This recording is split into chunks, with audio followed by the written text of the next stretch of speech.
Hello বন্ধুরা, আমি এখন ওমান এয়ারপোর্টের ভিতরে প্রবেশ করব একটু পরেই। আপনাদেরকে আমি দেখাচ্ছি ওমান এয়ারপোর্টের, এটা হচ্ছে বাইরের দৃশ্য।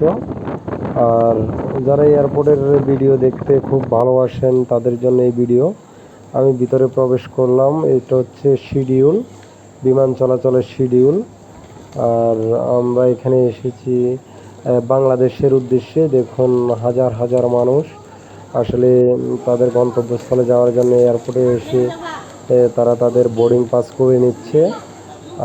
আমিও আমার বোর্ডিং পাসটা একটু সামনেই করব। এটা হচ্ছে বোর্ডিং পাসের আগে যে জায়গা, ওটা এখানে শিডিউল দেখা যাচ্ছে এবং মানুষ ওয়েটিং করতেছে।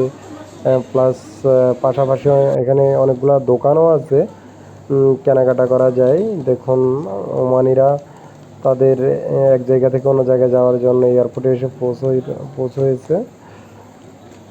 তারপর দেখতে পাচ্ছেন আপনারা, এটা হচ্ছে পাকিস্তানি। আর এই রোডে আসলে বেশিরভাগ যাতায়াত হচ্ছে বাঙালি, পাকিস্তানি এবং ইন্ডিয়ানের। অন্যান্য দেশের মানুষের যাতায়াত খুবই কম।